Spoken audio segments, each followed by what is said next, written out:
Welcome to the Golden Feather. Grab a pint, a plate, and pick your seats. Your hosts Virtek and Chibi Bree are back from their latest adventure.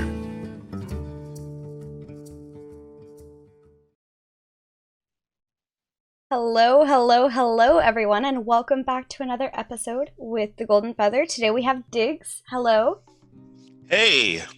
And it's a new year. We had a new live stream with Ashes, so new year, new Ashes. So. Yay, new year, new Ashes. And also things are starting to look prettier, so, you know. Yeah, there's a new UI being shown. There was this really nifty feature with building tools being shown. Just a lot to look forward to. It's a lot of interesting stuff coming out. But first, Dygz, welcome to our podcast. Would you like to tell our audience who you are? Oh, no problem. Ooh, wow, who I am. Who you are, where you come from. That could be very, very, very, very long. Ready, set, go. Let's see. So, some cool things. I'm an actor, singer, dancer. I'm actually back in school right now, about to get my BFA, which I always wanted, but my parents didn't want to pay for. And it's going to be a focus on theater with theater and dance. And let's see, I just finished a semester of hip-hop dance, and I've been challenged to choreograph something for Santa Monica College for the spring, so I'm thinking about that. But actor, singer, dancer. So I worked for Activision for about 10 years, localizing their games. And through that, I got to have my voice in a Star Trek game, which was perfect because my goal as an actor was to be in Star Trek, and I actually got to be in the next generation Star Trek game. Nice. Cool. And also worked on Vampire the Masquerade, which is Vampire Bloodlines, I guess. But that's why I wanted to get into the video game industry in the first place. So 2 of my dreams have come true.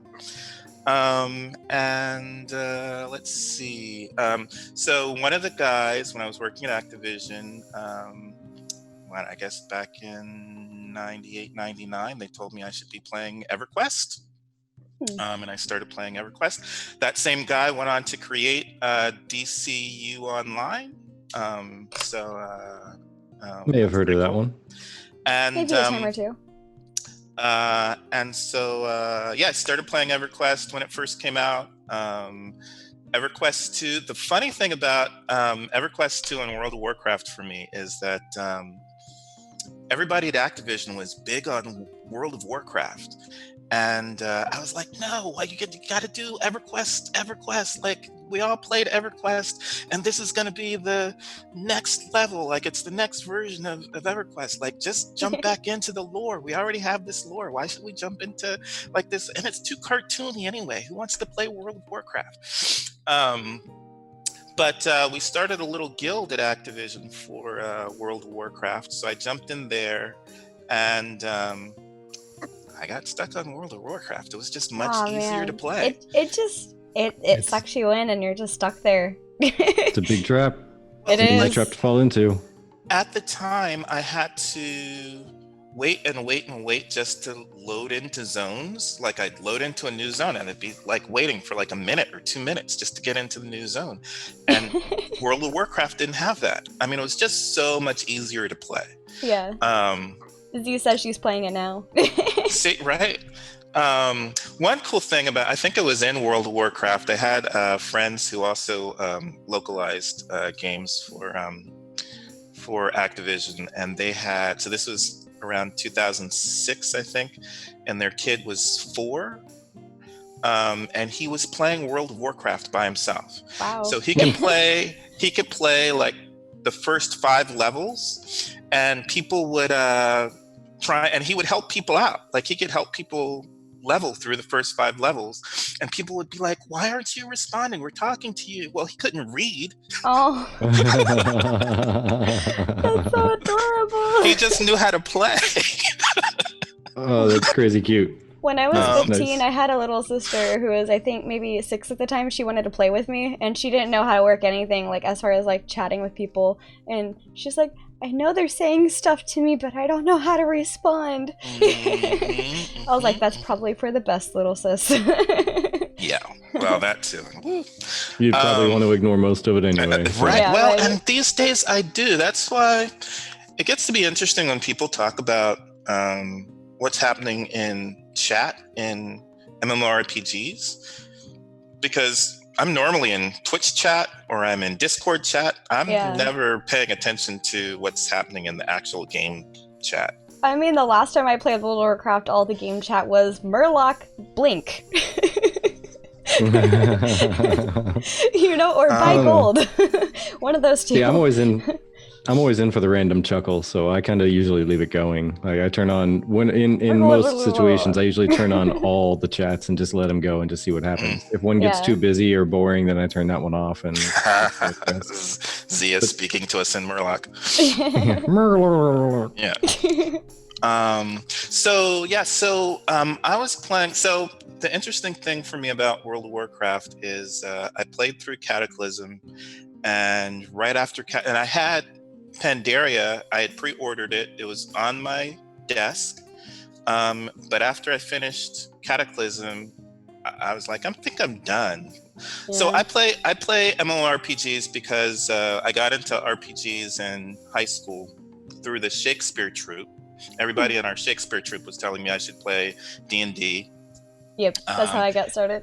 Yeah, and so I did, and it was great. And so it was great having. The great thing about MMORPGs, online RPGs, is that we can play these games and not have to wait for weeks or months for our friends to have time to play with us. Yeah. And then they have to catch up to level. You can't do anything, and blah blah blah. Oh, it's just so I'm in a. It's supposed to be a twice a month game every other Sunday. I'm in a D&D game with the lead designer for Chronicles of Illyria, Snipe Hunter. But he doesn't have time to play with us, so we're back to the same way it used to be. Like he's making a game, so pretty much, 8 weeks can go by of him saying, "Oh, sorry, I gotta sleep, or I gotta work, or I gotta." And we're like, okay, yeah, we get it. Work on the game instead of playing with us. We get that. We'll take it. That's kind of how the owner of Emberwind is kind of like. He's like, I built this in my free time, but now I'm working so much. Like, it's just a lot. Yeah, it was funny. I don't know if you've heard of that. Emberwind, it's a tabletop. It's like this D&D. guy, so yeah, it's kind of like D&D, but it's more of a choose your own adventure type thing. So you could literally play by yourself if you wanted to. Nice. Yeah. Or you could play with just 2 people, or like Nice. 20. Yeah. I also like to call it the anti-D&D because instead of like in D&D you roll a 20, your goal is to roll a 1. Oh, right. Yeah, nice. you want to roll low. Yeah. But the big thing that kind of referenced it in was he was talking about how the game was originally a way to help out, because he works in psychiatry. Yeah, I think that's what I said. And he said it was a way to like help relieve stress for some of his patients and such. And it just started as something fun, just to help out a little bit. Thank you for the resub. Oh, theater! Thank you. Ooh, I got an emote. How do you say thank you in French? Apparently, I look French. How do you say thank you in French? Oh, I got the little girl, I think it's an elfie girl. I got an elfie girl throwing a kiss. Oh, I'm so happy. Thank you. I got that one. Whatever it is. Love Blush. That one. I like it. I got that one. Oh, it's a love ghost. That's cute. Yeah. You see the answer? Merci. Merci. Yeah, that's right. Merci beaucoup. So right after Cataclysm, I was just done, because there's this treadmill of you play for like 3 months and then you wait 2 years for the expansion, and I play because I want to move through the story, and I don't like being stuck at the end of the story for 2 years waiting. That's fair. You're like in limbo. I've been waiting I wanted EverQuest to be an EverQuest where I'm always questing, and that just wasn't the case. It wasn't the case with World of Warcraft. I did try Neverwinter Online next, Finished Neverwinter Online. Played a little bit through its first expansion in beta. And then I was like, yeah, I think I'm done with MMORPGs. Like I need a World of Warcraft 3, not an expansion of World of Warcraft. I need a World of Warcraft 2.0 is what I would say. Not just an expansion. And just as I was thinking that, the day I was thinking that, I was searching through YouTube and came across the reveal for EverQuest Next. And I'm like, who is this guy who's giving this talk? Oh, that's Dave Georgeson. I know Dave, like we worked together. And by that time, so I stopped working for Activision in 2006. I tried getting in with Kingdoms of Amalur, the guys there, but they folded before I could get on board there. And then I was hoping maybe I could get in with Dave and start helping out with EverQuest Next. But they ended up folding as well. All the like feel good, like retro, like just feels and like memories, they all like, even WildStar went away, which is so sad. But what really got me interested in EverQuest Next is this idea of building your own city. Because you're gonna want to. So I solo a lot. I don't like to be beholden to being stuck in a group if I'm not interested. So I'm like a chaotic good in real life, and I'm very chaotic. So I like to be jumping in. I like to have freedom. I like to jump in and out. Raids take way too long to organize, and even just I wait half an hour or an hour for everybody to show up, and then some kid has to go to dinner, so you got to wait another 20 minutes. Like it just takes too much time. You just want to like jump in and go on the very first snipe hunt you can think of. Like, what can we go do? That right there. Let's do this. That, or I might be interested. Well, and so also I'm primarily an explorer. So I'm an explorer, socializer, achiever, killer on the Bartle scale. Quick side note, because I don't know if any of you guys who have been here before notice our layout is a little differently, and right over here we have a new video. If you are interested in, and this goes for anybody as well, but like I would like for people to take videos of them wandering around and exploring Vera. Oh. So that I can like put like a nice exploration, like something calming, either like going out and gathering or going out and exploring, like not combat intensive, nothing too distracting, just something kind of like calming. So interesting. If you're I wonder if I have that. Go ahead. I was just gonna say, if you're interested in doing something like that for Ashes in general, like whenever you're getting a chance to, and especially once we finally get to A1 and we can share stuff, it'd be kind of nice just to have, because my original intro, like with the countdown, was like the original Explorer that they have, where like they have that NPC just exploring pieces of Vera. So yeah. I have vids called what is it? A Care Bear's Guide to Apocalypse.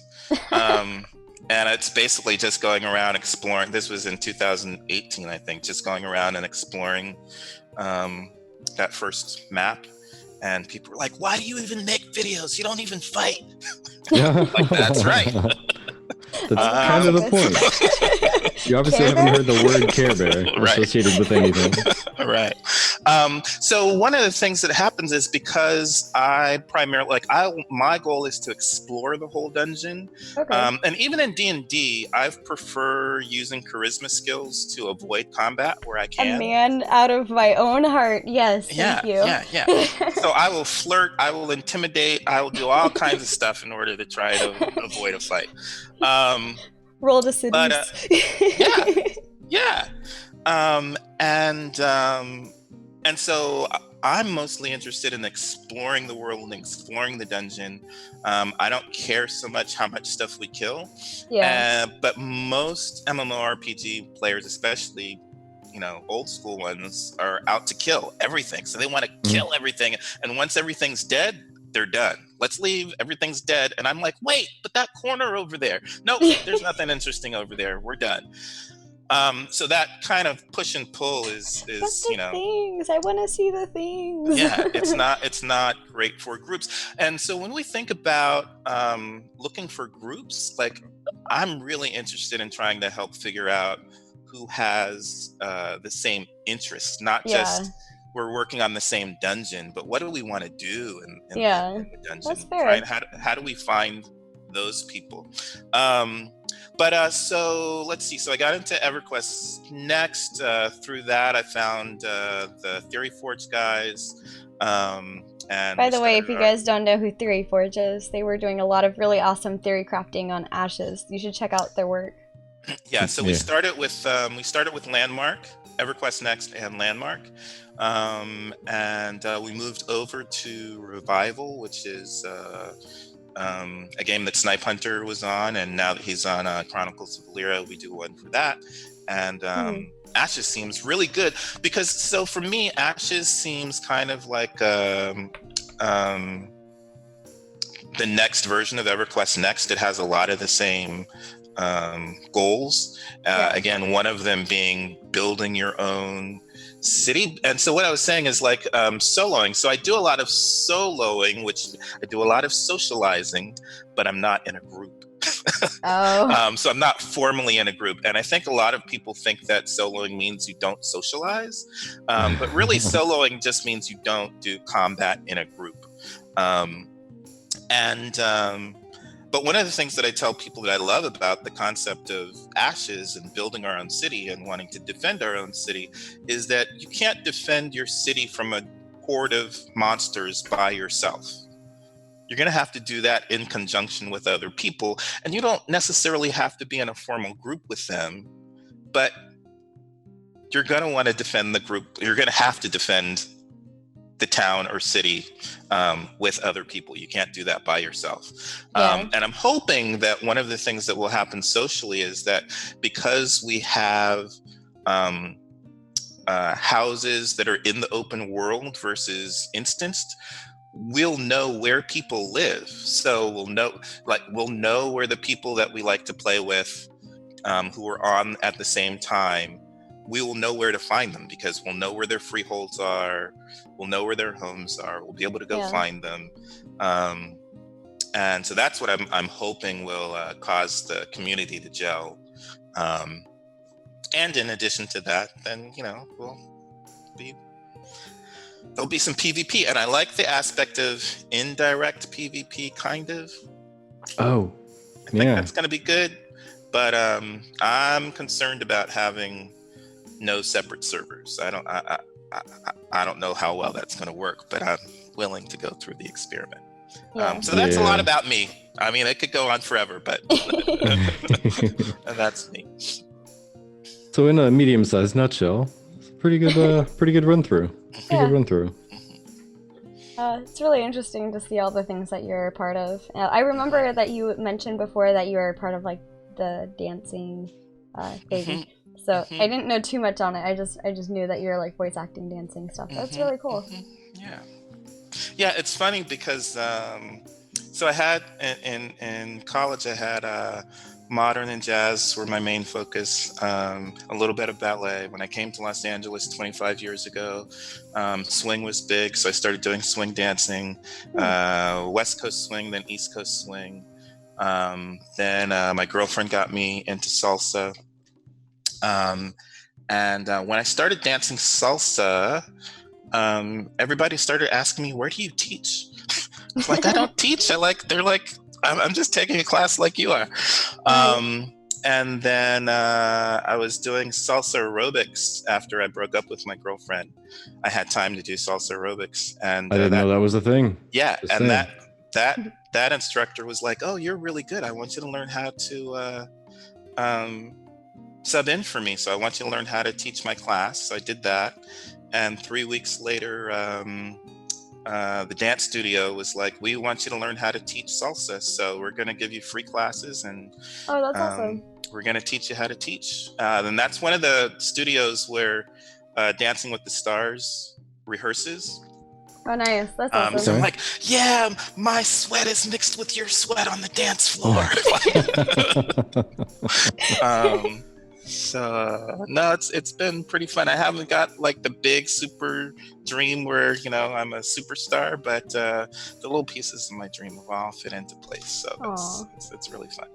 And everybody can have that. That's what I love to tell everybody. Yeah, it's always nice to hear when people get a couple things knocked off the good old bucket list. Speaking of bucket lists, and I'm gonna just kind of segue this. Sorry. No, you should. Speaking of bucket list, Ashes did mention in their most recent live stream that they were not gonna show us anything, I believe, about Alpha 1 because the stuff they're working on right now is for GDC, and they're gonna be going to that in March. And they said that they would show us more stuff as it gets closer to GDC. So, I mean, here we are, February 1st. So, hopefully this month we'll get to see some stuff maybe about Alpha 1. While we didn't really get any dates on the Castle Siege or when Alpha 1 was actually going to be happening, there was a question asked about character creation, and I believe Steven responded with it being basic, not expecting it to be too in-depth. So it's interesting that this time around, did we see anything from Castle Siege? No, not really. I think we mainly saw UI. The UI stuff was in the Castle Siege. I don't know. Was that Castle Siege or was that for Alpha? Because that seemed more like. Well, I recognize some of it from Castle Siege. Yeah, it was Castle Siege because they had the little counters for like loading siege weapons and stuff like that, like the health of the siege weapons. And they did show that. They did show that. Yeah. No, I was thinking about character creation. Yeah, they also had the thing where you can like it does this really cool like zoom like twirl of your character going from like facing like the same direction your character is to like turning so they're facing you. Inventory. Yeah, and seeing like all the inventory slots. I really like the effect, but I don't know if I'd really like it in practice. Like every time I open my inventory, I got to pause and like the game spins around on me. Yeah. Right. Sometimes I just want to open the inventory and keep running because something's chasing me. Yeah, that's fair. And they said it's just a work in progress, just to see what could be done. Right. So makes sense. I mean, this is very early. We're not even in Alpha 1 yet. This is pre-Alpha 1. And a little bit of both, Theater Elf. But somebody I saw mentioned like, oh, this UI looks crappy, and the response to them was like, dude, this isn't even Alpha 1 yet. Like, wait until it's closer to beta and like releasing to really worry about how that stuff looks. Because I mean, to be honest, and like I had a question for you the audience, as well as Dygz. You can answer this too, of course. But just like coming from playing Castle Siege with not any UI interface like information as a feedback to seeing that, I was like, yes, I'm here for it, please show me more. But like have you ever been left wanting in a game as far as like UI goes, like any information that you felt the game could have done better UI wise? I think these days, the only thing UI wise is camera, because I try to do some machinima and I want to be able to move the camera around as necessary to get the shots that I need. I think with Landmark, the camera always kind of wanted to spin to the back. And so I couldn't get good frontal shots of my character, and that was frustrating. That makes sense. But speaking of UI and restrictions, one conversation that I have been in several times in the last few years is about not showing health. So I'm concerned about this drop that we heard at the end of the live stream, that they don't want to show enemy health, which I don't think is possible, because you have to be able to see, like in real life, we get feedback about the health of our whatever we're fighting or killing, and that's important. But yeah, that's something he'd mentioned before, and there's going to be a visible indicator, as Theater said. It's going to have like their name is going to start cracking and like falling apart and looking really beat up. So you have a general indicator of how healthy they are. That sounds. But if you were to walk past somebody who is like half deathly ill with a flu, you probably wouldn't be able to tell unless they start coughing or like whatever. If you just walked past them. You have to actually really get a good sense of what's going on. Oh, I guess that kind of helps with like a little bit of ganking. Like if, for example, because I like to use myself since I'm like not a PvP person, but if I were to try to go gather some fabric for whatever cloth thing there is, and I were fighting a monster and I was almost dead, but I was running to go somewhere else to try to like heal up for whatever reason. I mean, I'm a cleric, I could heal myself, but for whatever reason, in this case, I'm not. And like... having somebody be able to pass me and see that I'm almost dead could probably, like, a lot of the PvPers that are, like, possibly more ganker types would be like, oh, she's almost dead. Let me just, like, real quick. Super easy. Not even a fight, you know? So I could see from that perspective, possibly. But again, the whole, I forgot what it's called right now. When you kill somebody and they don't attack you back thing could probably... So the non-combatant? The non-combatant, the other corruption, thing. Thank you, yes, corruption mechanic, yeah. So. But we would be able to tell if something is wounded or ill or... Right? If we're in a world, you'd be able to see that. Yeah, well... Yeah, I think I kind of like the idea of it when you're not in a party with somebody, because they're not, obviously, if you're fighting them, they're not going to be like, oh, I'm almost dead. All it's going to take is one more knife. All it's going to take is one more, chop with your little axe. So you wouldn't know exactly how close they are, but you could get a general idea, like, hey, they're not going to make it to the hospital from here if they called an Uber 10 minutes ago.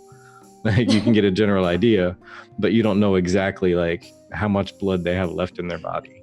Yeah. And I don't know that, it doesn't necessarily have to be exact. Although, again, we have multiple ways of detecting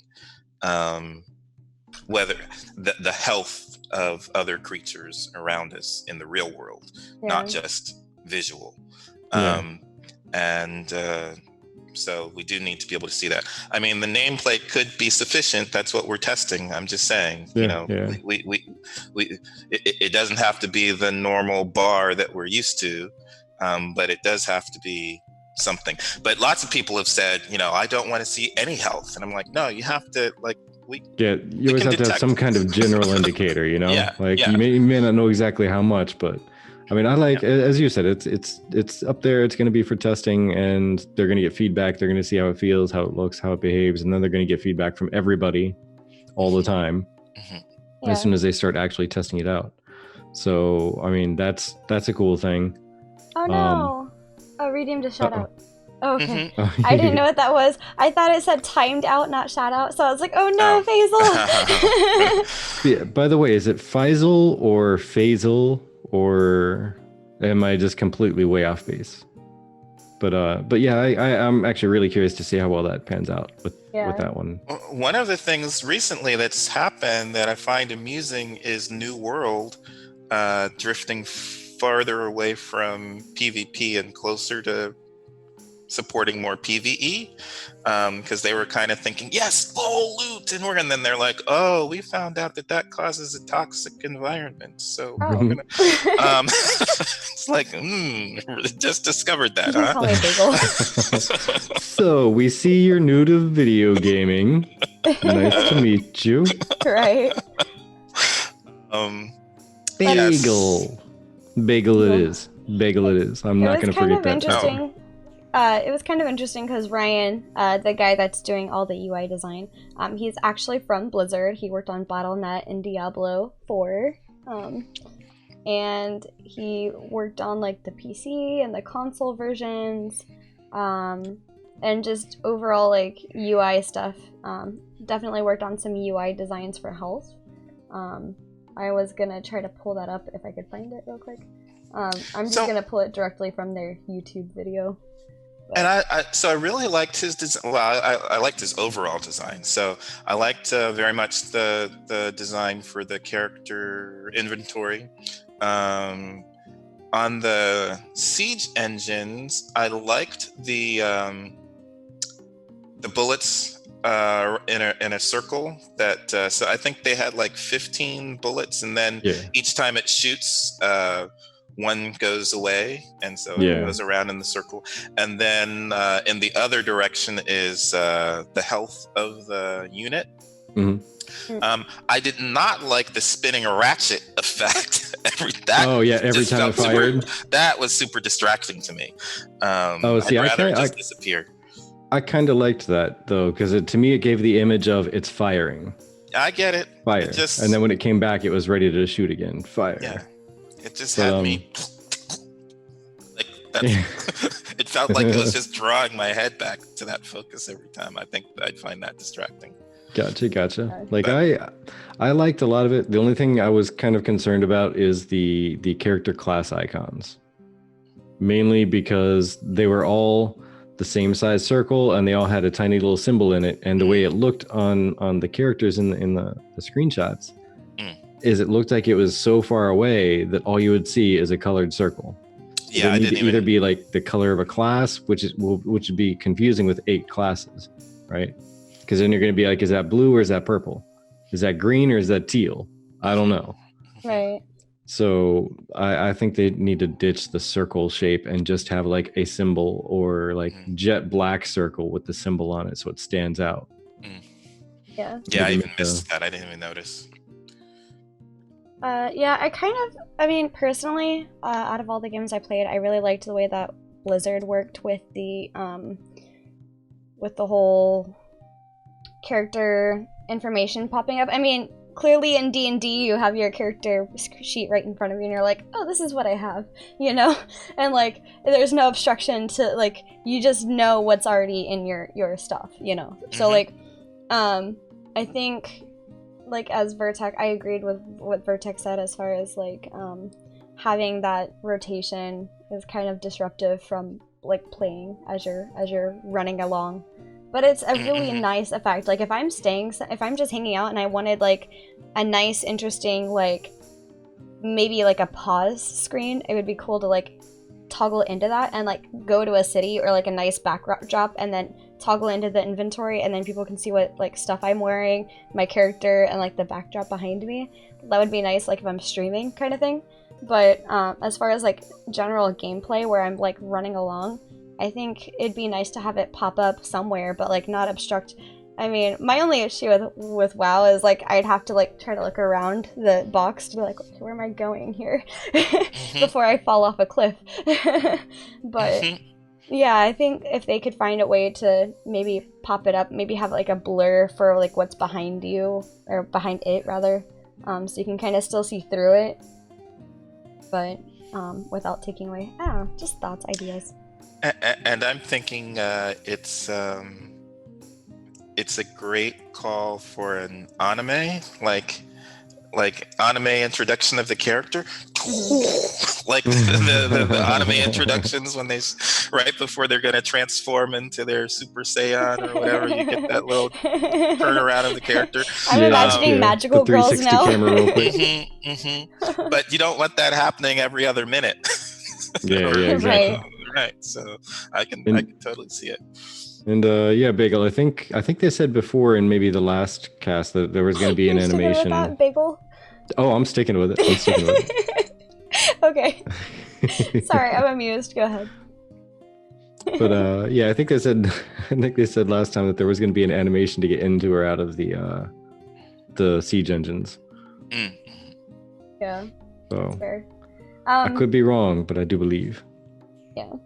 But yeah, I think the UI overall looks really nice. I think that it has a nice, clean, crisp feeling. It gives me back information. I like how they have it tiered, where like the health goes this direction and the ammo goes that direction, so you know what is doing what exactly. I think that's really interesting, you know? I want to see how it feels in-game, so like, you know, all of us in P are like, Castle Siege test when? Yeah, right? So come on. We're just waiting. Yeah, especially because it's, I mean, I really like Ryan's ideas though, so it's good. like I feel like we're in good hands on that Yeah, front. Yes, definitely. I It was was nice so to see happy. some new people too. On the Yeah, I was so stream. happy when I saw them Oh. talking about how they want to make it so flexible and you can add as much or as little detail as possible. Because I'm one of those, I like all the stuff on my screen. Yeah. Like I like to be able to see everything clearly, but I like all the info on my screen. Like my first download for add-ons ever when I reinstalled WoW, every time on every computer was Pitbull. First thing.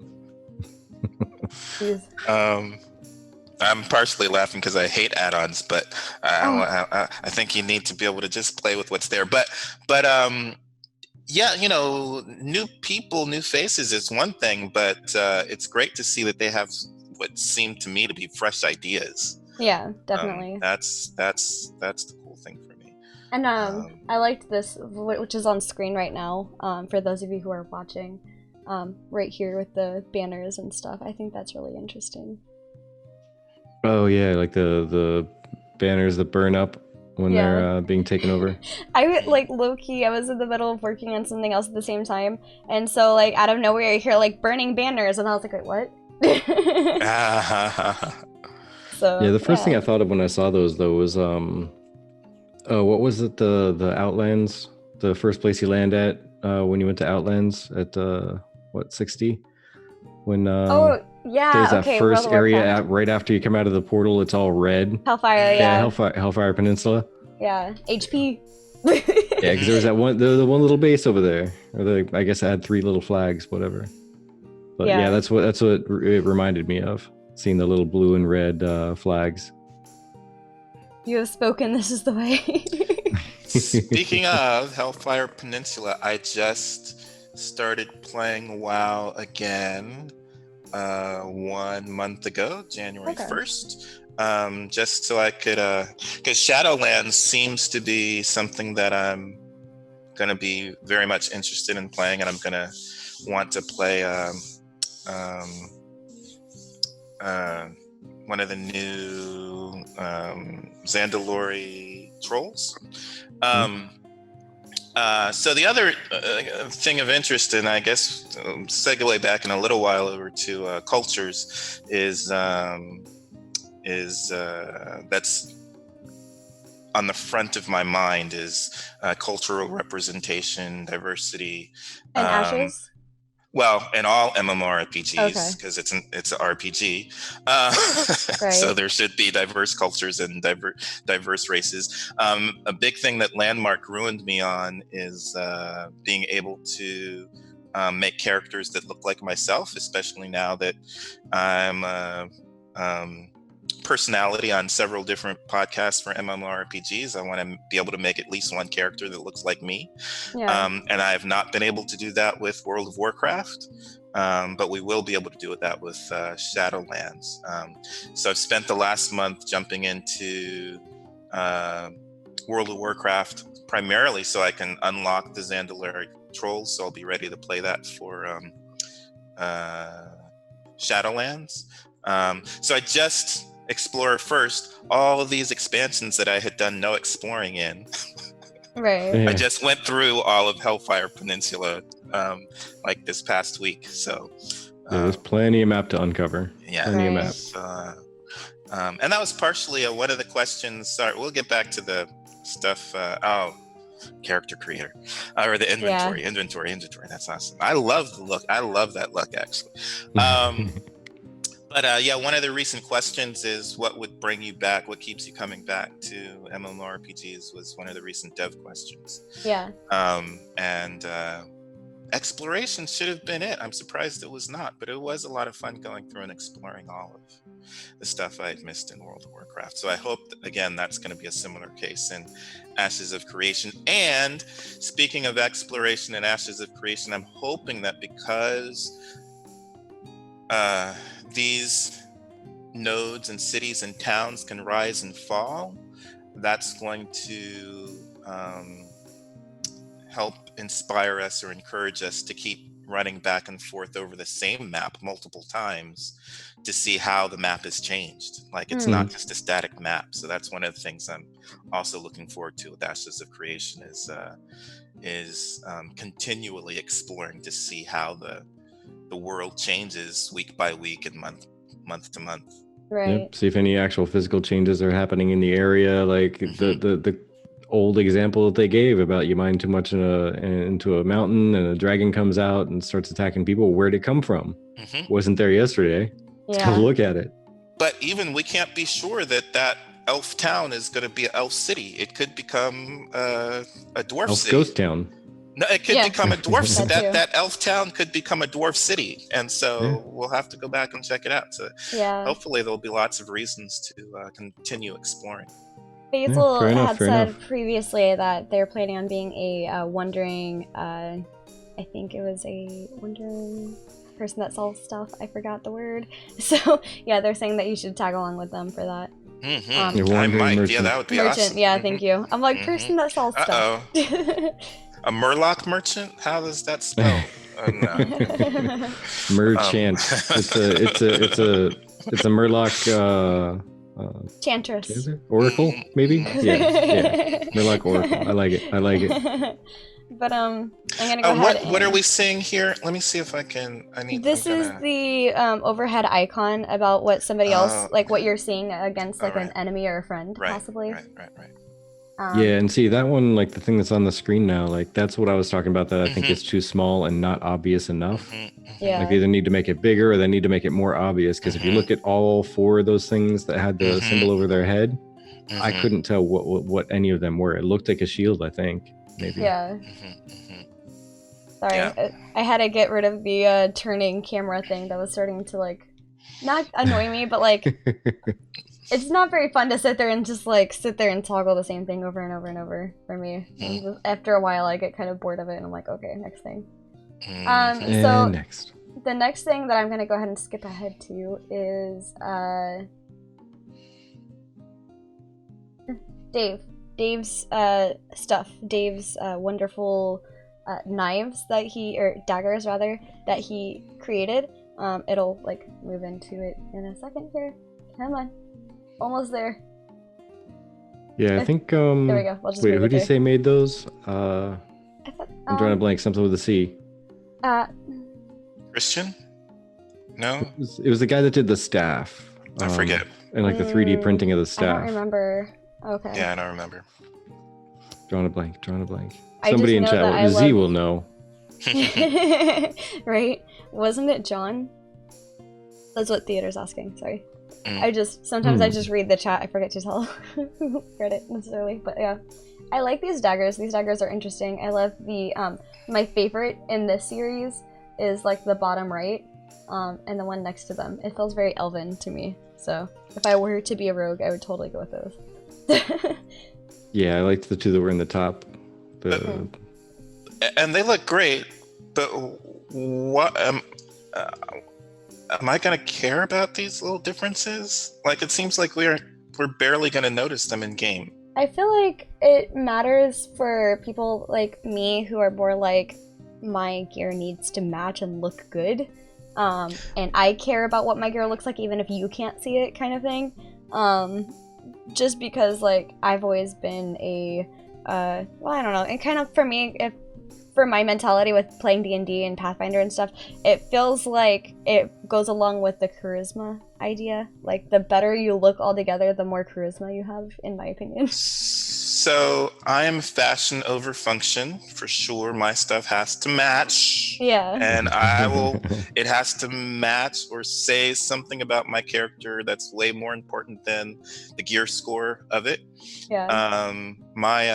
My main character in EverQuest 2 was a Ratanga who could only wear starting rags. She got all of her gear score from her weapon and jewelry created from her master. I forget what the cat race is, what the name of that is, but she had a master who would make the jewelry. So the master would craft the jewelry that would up her gear score, and that's all that she could wear for armor.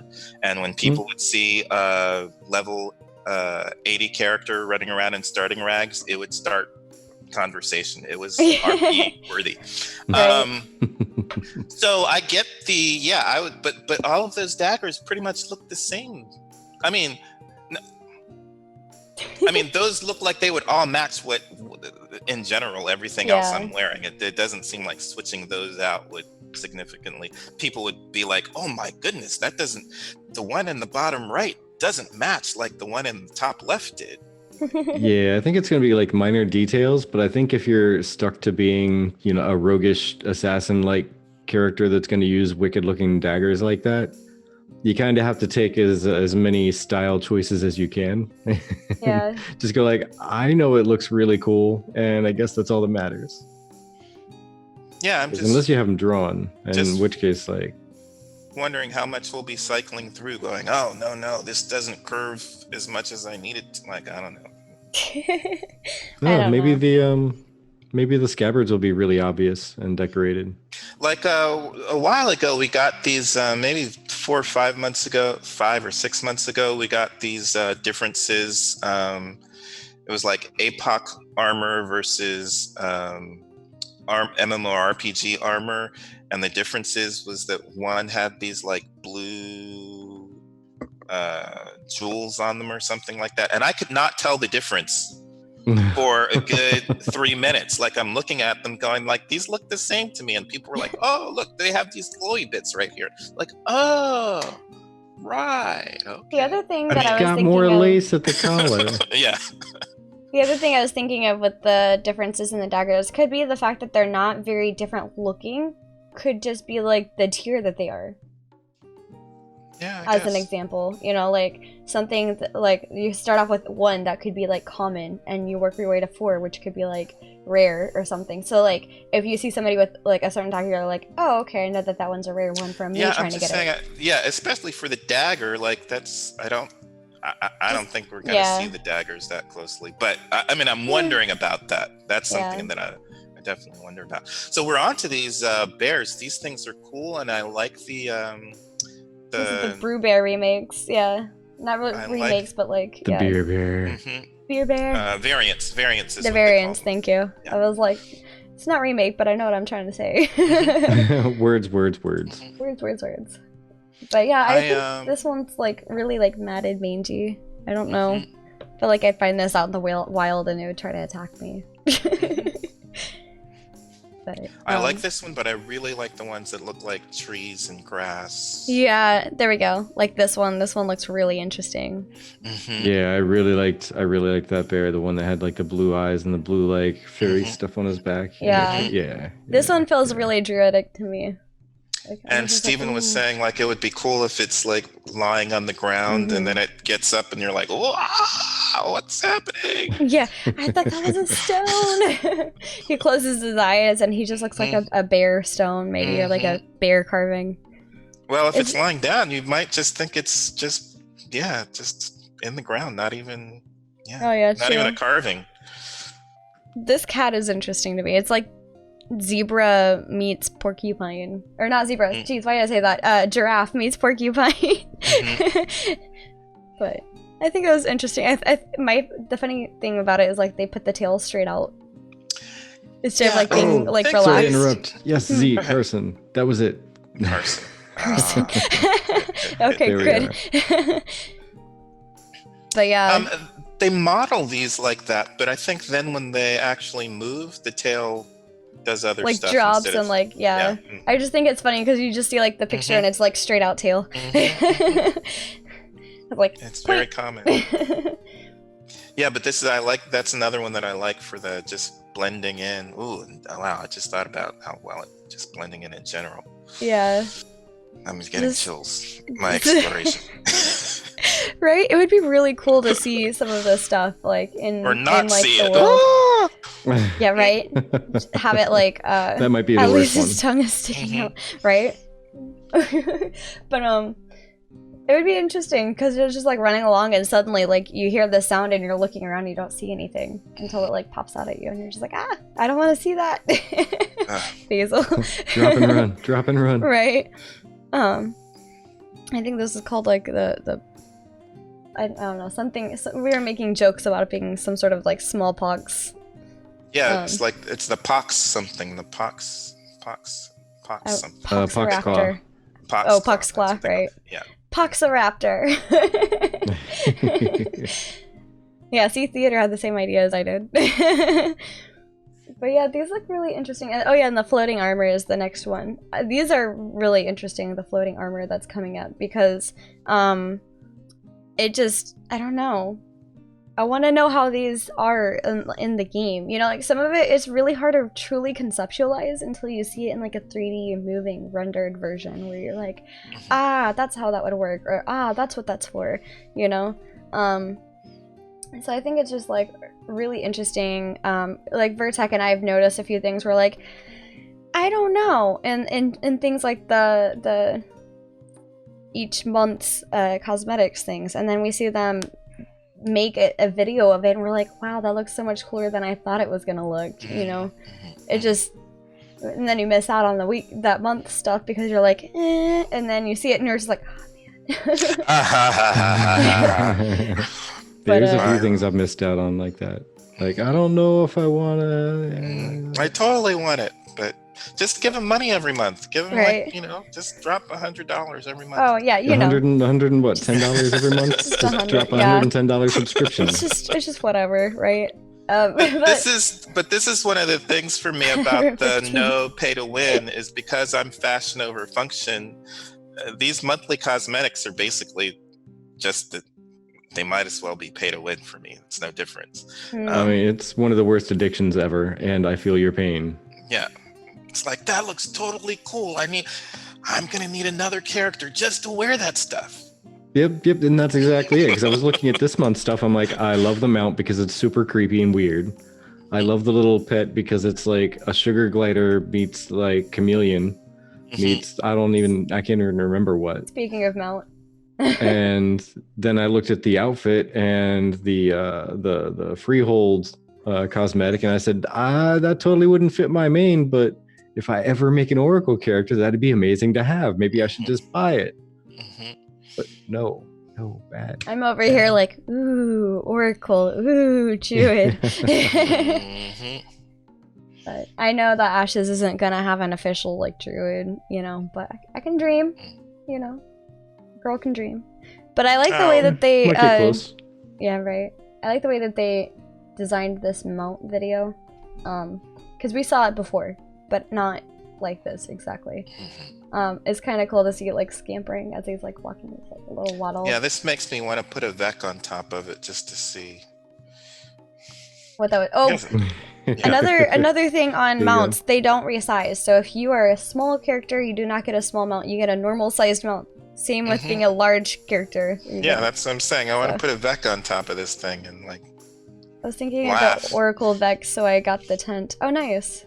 And see, Theater Elf, I really like the Vec, and like what little bit we know about them so far, I really like them. So that might be a reality for me down the line, which is why I was really thinking about that. But I know if I'm doing an Oracle, I'd probably go Vec as well, a female Vec Oracle, and then like my Elven, I don't know, my Elven question mark, probably a High Priest or something.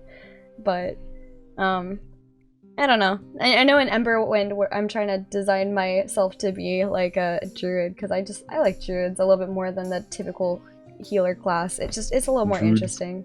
Yeah, it's more interesting. Plus, like if you're used to playing D&D, you don't normally need like a whole healer class unless it's like that heavy. You know, you have a couple of people that take some healing and you're good to go. You got some fighting, you got some healing. But I like the little animations, by the way, that they do on the mounts here. So much drama. Oh yeah. Right. I like how his butt like raises up in the air before he spins. Zoom. But the by the way, thing is really kind of weird and interesting and nifty, though. Yeah. Like I think he does it like that one right there. Or no, not even that one. Cast 2, I guess it is. I think it's gonna loop again. Yeah. The funny thing for me with that, I think, they're gonna go through there. Okay, cool. The sad thing that they mentioned is like, no, we do not get on like mount back attack things, you know. Well, we don't get to use our abilities on mounts, but the mounts have abilities. Yeah. It's so funny how his butt raises in the air before he spins it. I don't know, I find that amusing. I like how it like knocks down his rider too, though. Yeah, and with this, I wish we had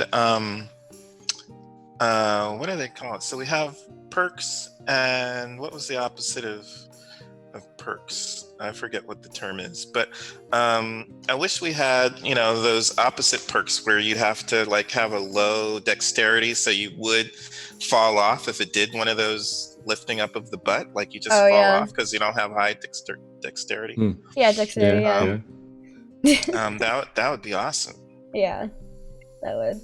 Oh, the other thing that they're gonna show in just a second is this interesting. Oh yeah, new layout. Do you like it? We're trying to find like the best layout way to do this. So hey, Leverage, welcome, welcome guys. I know you guys are a little late there, but yeah. I guess perks and flaws. I guess like but perks, flaw, pros flaw, and cons or flaw. Yeah. It's perk and flaw. I think that's what the terms usually perk and flaw. But yeah. Greetings from Evolution. Greetings. But greetings all of Evolution. The thing that they're showing right now is this interesting dragonfly thing. I was like, what if the dragonfly had like the 6 dragon arms? Oh, that would be so interesting. Was it the quasi dragon or something, or pseudo dragon? That's what it was, pseudo dragon. I picked that puppy up because it's friggin' amazing, or it looked amazing by the concept art, and I'm not disappointed with this. I want to see how it runs. Like you just see it like galloping with like the front 2, and then like taking off. Me flying. I should put, like, see the wings folded? I don't. No, I don't think they had one of those. Yeah, no. Okay. Ooh, to be honest, I don't think they showed it in motion at all either. No, they didn't. That's what I was saying. I think it'd be interesting to see like the galloping of the 2 arms that he has. But some of these views remind me. Last week they were showing walking sharks. So they have these sharks and the small sharks on the bottom of the ocean that use their fins to walk across the bottom. It's supposed to have shadow effects on the wings, right? I forgot about that. Like I can't wait to see the rest of those effects. I'm excited. But yeah, sharks walking on the bottom of the ocean. Yeah, they're using their fins to walk along the bottom of the ocean instead of just swim. For some reason, I didn't imagine that in water. I imagined that on land, and I was like, how are they gonna breathe? Yeah. It's low oxygen actually, but so it's very interesting. I would love to see this thing try to the land shark, right? Yeah. This next thing that they're showing is like the belts. Oh, they are so cool, especially from me as a cosplayer aspect. I'm just like, ooh, how do I make one of these? Like, they look really interesting. I love the detail, you know. It just, I'm so excited. Yeah, I sometimes wear the holster like the one on the left. I have a pocket holster. But this is another one that just because we're supposed to be able to leather actually fill these slots. Like this isn't just cosmetic, like it's practical. And again, that just seems kind of strange and amazing to me. I haven't experienced a game where we've been able to see that much detail. And then again, so how much are we actually going to be able to tell about a player and what they have, what options they have based on what we can see from the differences in their dagger design? Like, are they going to be big enough that we'll be like, oh, that's not the this kind of dagger, that's the that kind of dagger, so I gotta be prepped for this instead of that. Now, did they actually specifically mention that we'd be able to use the slots on that belt thing? Because I thought it was just, they wanted us to be able to break away from boring accessories and get something that looked more interesting rather than actually be... They have said that before about their backpack design, I'm pretty sure.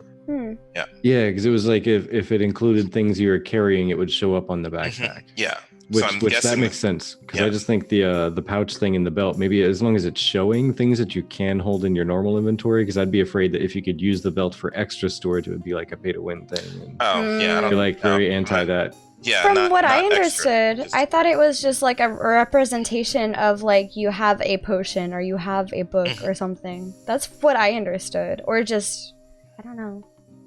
I'm confused now. The face has a surprising amount of character. Yeah, I agree on this creature. I forgot what it's called right now. But, like, Yeah, the see, I deer. thought it was all I thought it was all like it would display what you could fit in your normal inventory rather than extra stuff, which I didn't mean I totally get that. Yeah, I didn't mean extra. I just meant that you'll be able to see, like. Oh, okay, gotcha. And then, yeah, I really enjoy that.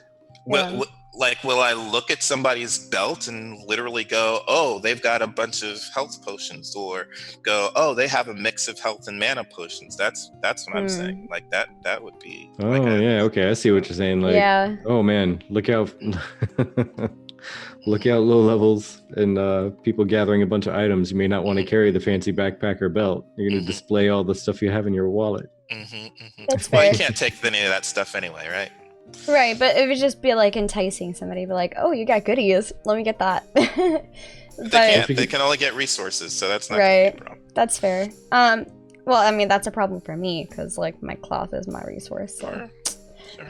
dang it, stealing my cloth. I worked so hard for that. So mean. But I love this deer. This deer has, again, like, it felt very, even though, again, we don't have a druid in this game, it all feels very druidic, and I'm just like, maybe my oracle will be my pretend druid. I don't know, because, I mean, I feel like oracle is a close second to it. But what a druid is like a ranger cleric, right? Maybe, yeah, but like with a little bit of shape-shifting. I could see it. Yeah. So, I could see that. I'm gonna look through Eberwin's druid stuff today because I'm remaking my character into a druid. If druid isn't eventually a DLC archetype, I'll be very disappointed. I feel you there, Lyrian. I really love just, I don't know. I enjoyed doing druid heals and like druid attacking. Maybe like the druid heals could be like cleric ranger and the druid attacking could be ranger cleric. So it's just interesting. Like that's kind of like why I'm so excited to get into this game and just test things out. Like what feels like what to me? Like what can I deem a close second to a druid? So that if you're coming from World of Warcraft and you like this style, at least from a healing perspective, because that's what I like doing. The Taylor's a laser gun, right?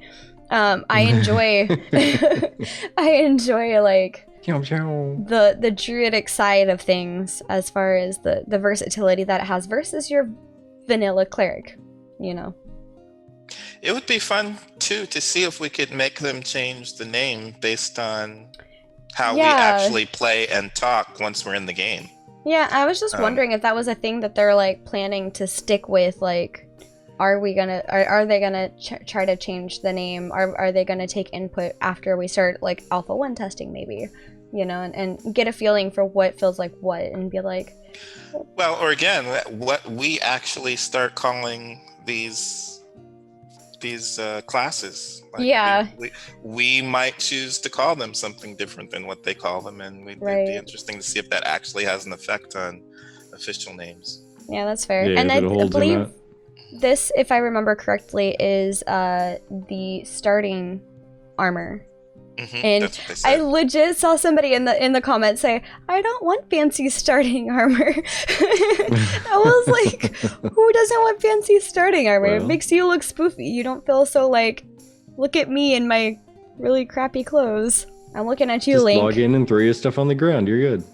Well, so I do have an issue because Stephen and Jeffrey said that they want the outfits to reflect that everybody is a hero. We're all heroes because we've chosen to come through the gates into this new frontier, or returning to an old frontier.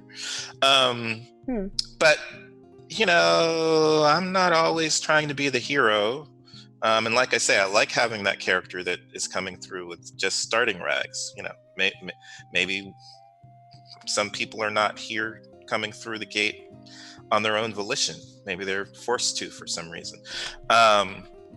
So I like that it's role playing, and not everybody's role playing as a hero. Like when I play Dungeons and Dragons, I love to play like I'm not a cleric, I'm a gardener, and sure I know how to use some herbs and come up with some low level stuff, but I'm really just a gardener. I'm not a hero. Yeah. Just a guy, leave me alone. Yeah. And if you need some help, I'll try to help you out. But and I happen to do that really well. But I'm just a gardener. So I like that I like to have the ability to reflect that in what I'm wearing as well. But fair. That doesn't look super heroic. Yeah, I mean, I like that it doesn't feel super heroic, but it also doesn't look super like I'm level 0. See, I like actually the point that they made, which kind of first popped into my head when I saw it, is if you're just arriving someplace and you're like, hey, I mean, I'm obviously not the first person to step through. Somebody's come over and established, whatever. Yeah. I'm not going to be hanging out in my living room like, hey, let's get ready to move and carry everything over in a full suit of armor or whatnot. Mm-hmm. So I'm gonna be hanging out in my apparently my leather jeans. Mm-hmm. What chip? Be hanging out in my leather pants and shirt, and that's what I'll walk around in. And then I'll go promise, and do you promise that, Virtek? Yes. Okay. Wait, how's it go? Scouts honor. Thank you for the resub, wood chip. Yeah, there you go. 11 months. Wow, almost 1 year. Can you believe we've been doing this for almost a year now? More so if you count the Party 5 stuff too. Yeah, that's crazy. Time flies when you have fun. It does. And we're on episode 33. Like I was a little blown away by that. I was like, wow.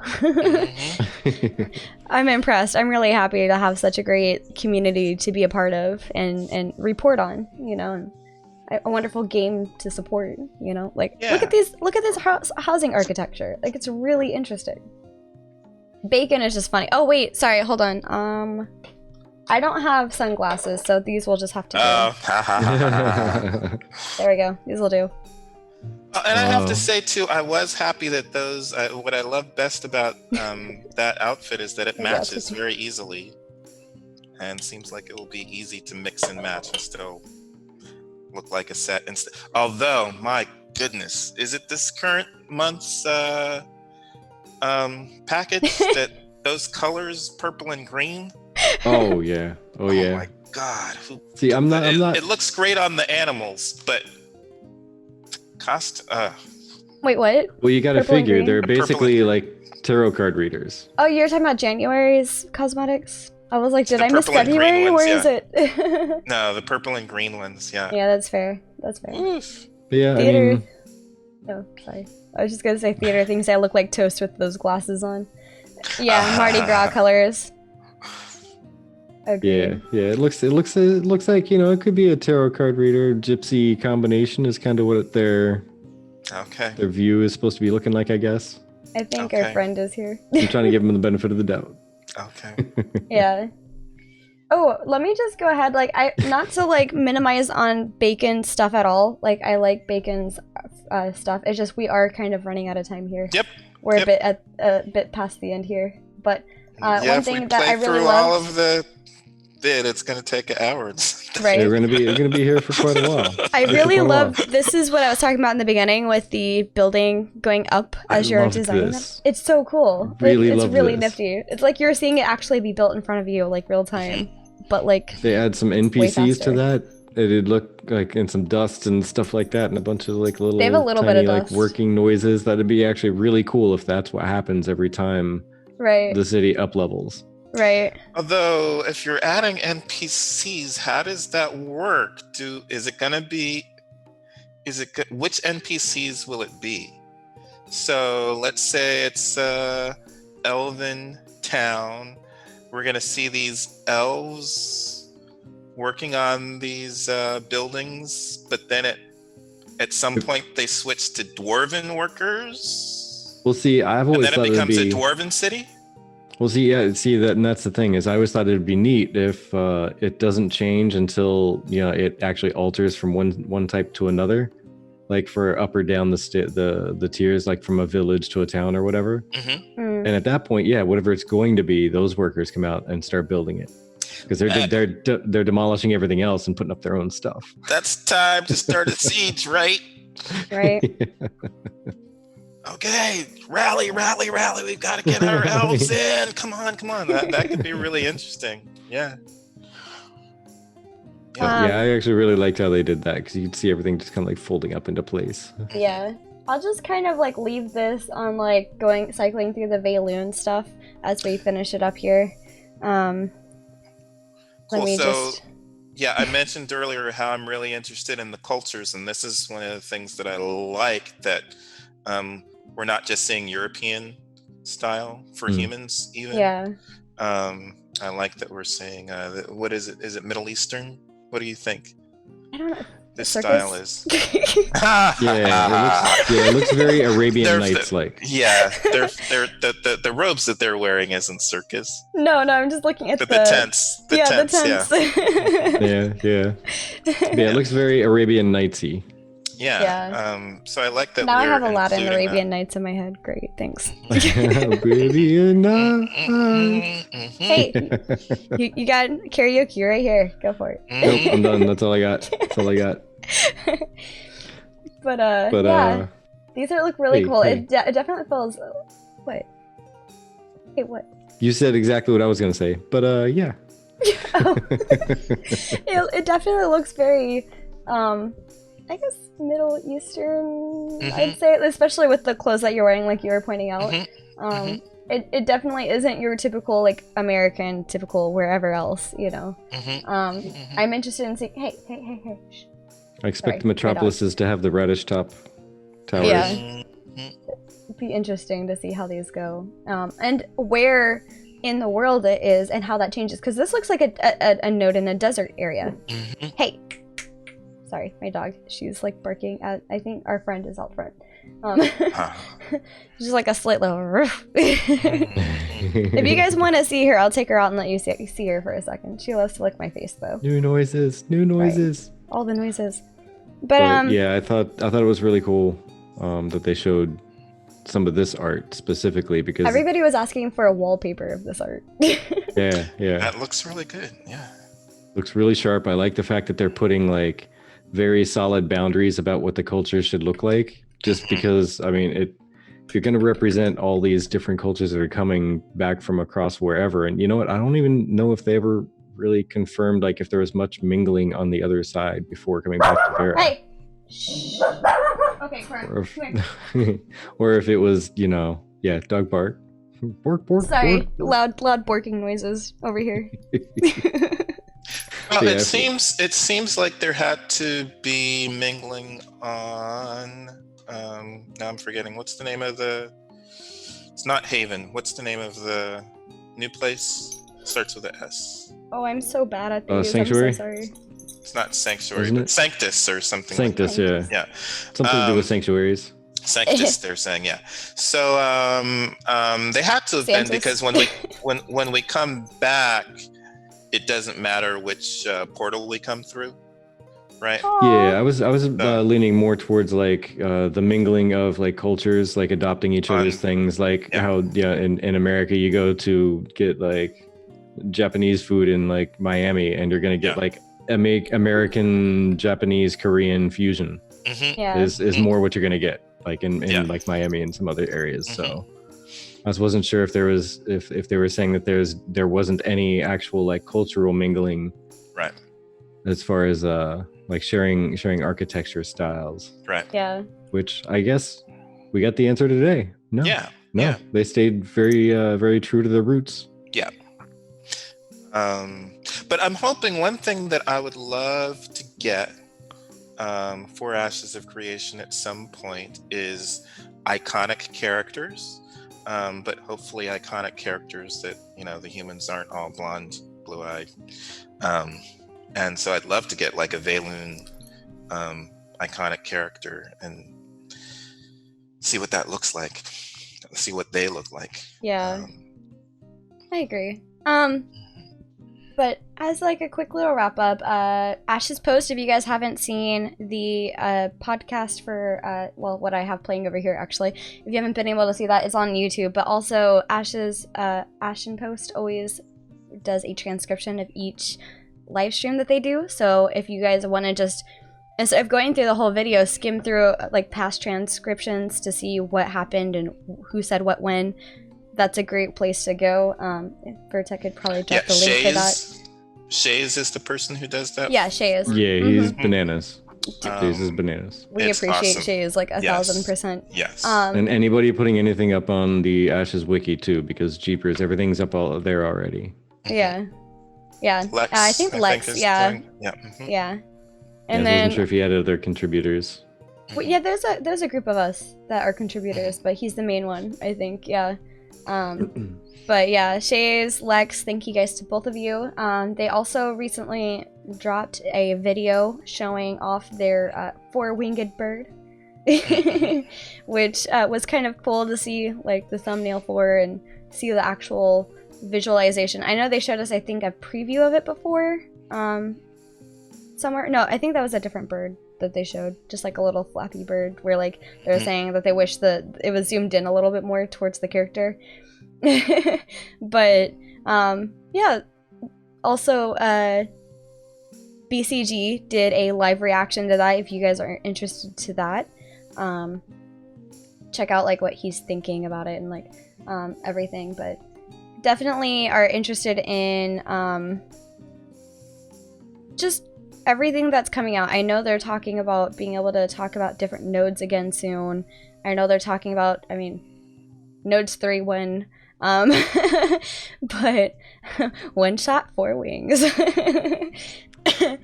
But I'm really curious to see what all is coming out in the upcoming month or two, because GDC is around the corner. They're clearly hiding a lot of amazing stuff behind closed doors, waiting for the right time to come out with it. And you know, I'm kind of feeling a little impatient, but at the same time, I'm more than ready to see what they have when they're ready to show it to us. So, yeah, but that being things said, take time. Yeah, I want it to be soon. Yeah, I'm patient, but I want it to be soon. Yeah. Now. Soon. No, now. But yeah, if anybody is trying to make it out to GTC, by the way, I know it's more like developer focused, so probably not anybody who's not local, but let us know because we are kind of local, so definitely like to do lunch or something. I agreed. Yeah, we're like right over here with in general, like in the San Jose area, and like we're in the Bay Area. It'd be like a quick little hop to meet you anywhere. Do some lunch. Yeah, pretty much. Shoot the breeze. You know, let us know when you guys are coming. Well, Mr. Dygz, thank you so much again for stopping by. It's Thank you for having me. Fantastic conversation. I hope it was as fun for you as it was for me. It was really fun. I enjoyed it. I enjoyed it. Good. Yeah. Got to know more about you since, you know, this isn't your domain, so therefore people here may or may not know you. Yeah. And we miss your podcast. We miss it being around. So. I think tomorrow we're doing Ash's podcast. Perfect. Ah, cool. And in the meantime, enjoy this Dobie goblin. Are you sure that's not Baby Yoda? It's a Baby Yoda of joyous artillery. Yes. Or is it a troll of Yoda artillery? I don't know. I don't know. For me, like the thing he's holding is his hands, like alms for the poor. Alms for the poor. Cocoa for the poor. Cocoa for the poor. But yeah, thank you so much for having us. I would like to say a quick thank you to Faisal for following and for being our subscriber, Theater Elf for resubscribing, Woodchip for resubscribing, and Woodchip for giving a gift subscription to Leverage. Thank you so much. I am only saying this because I keep trying to do a thing with like the credits at the end and it never shows the credits and I feel bad, so I just want to say it personally. So thank you guys so much. So you can get it out there. But yes, thank you everybody for showing up, saying hi, and spending your time with us. It's always appreciated. Yeah, and thank you, Dygz, for being a part of our channel today. It was great hearing from your perspective on everything. And we'd love to have you on again at some point. In the meantime, of course. next week we have Alpha Soul joining us. We'll be Awesome. streaming. Yes, we're excited. Yeah. We're we'll doing be 2 weeks in a streaming- row for the first time in a long Yes. time, just so we can get back to the second and fourth Friday thing, because Yeah. they threw us for a loop with the stream being like this week. So yeah, next week. Yes, next week at 5 p.m. BSD with Alpha Soul. He said he'll be here, so we're excited to talk I about. just realized the shortest month of the year, and we're gonna possibly have the most streams in it. We'll have 3 for 1 month. maybe 4. 3 of them instead of just 2. Maybe even 4. It depends on when the live stream is. No, it looks like We'll see it how looks like spunky it'll be we 3. get. We'll see how spunky we get. Yeah. Well, I mean, eventually we would like to, be every single week. So yeah, let me in. As soon as more info comes out. Yeah, and if you guys are ever interested in being on our show and you haven't been on our show before, feel free to drop us a message or, let us know in the Discord. But that being said, thank you, Dygz, for your wonderful time. And I hope you have a great rest of your evening. I don't know what time zone you're in, so. Yep, I'm off to go dancing. Oh, enjoy. Get those enjoy. dancing shoes party. on. Bachata party. Ooh, I like bachata. Yeah, All right. everybody else in the room, thanks for your time. Yes. Thanks for sharing it with us. Yes. Adios. Adios. Yes.